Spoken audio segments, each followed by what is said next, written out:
11, Dr. Calder. Thank you, Mr. Speaker. Question to the Minister for the Environment. What decisions has the government made in response to concerns from local government and business groups that resource management regulations on air quality unfairly target industry and would put thousands of New Zealanders out of work? The Honourable Dr. Nick Smith. Mr. Speaker, there is a serious disconnect in the current air quality regulations in that while 60 to 80% of the problem comes from home fires, it is only industry that faces any penalty if the standard is not met by 2013.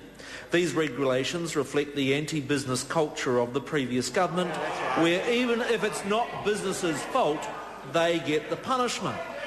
The implications are very serious in that over 100 businesses would be prohibited from renewing their consents, putting over 17,000 fellow New Zealanders out of work. The government has decided to change these regulations to a more balanced and practical approach. These include tighter rules on home fires and an early requirement for industry to reduce pollution without the arbitrary penalty that would put so many people out of work. Dr. Calder. Thank you, Mr. Speaker. How many households have received government assistance to convert to clean air home heating in the last 2 years?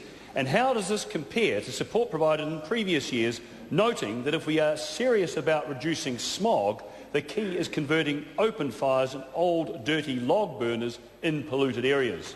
The Honourable Dr. Nick Smith. Mr. Speaker, the member is quite correct that the most important issue of progress on air quality is around converting those old household fires to clean technology. This government is very proud of its record in that we've invested over $16 million in converting 20,000 households in 2 years, or 10,000 per year.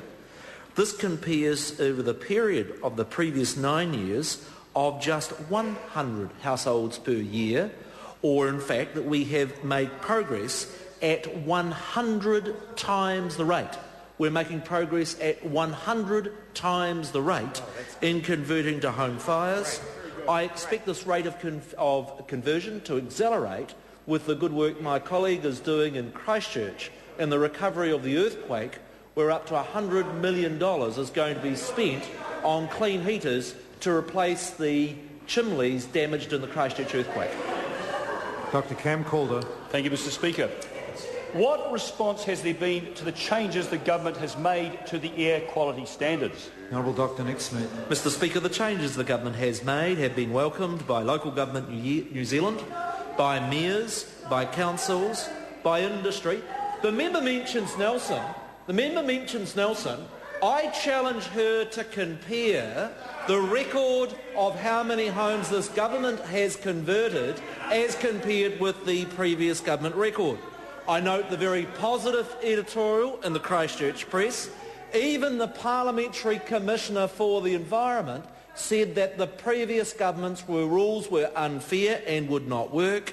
I would particularly note and highlight the comments of air quality experts who referred to the fact that even moving from the 30 exceedances per year in many communities to 1 by 2013 was near impossible, but to get down to 3 by 2016 and 1 by 2020 will require considerable change. Rahui Katane. Thank you, Mr. Speaker. To the Minister, what requirements are industry expected to address in order to reduce emissions, and what progress is he able to report on their compliance with such measures?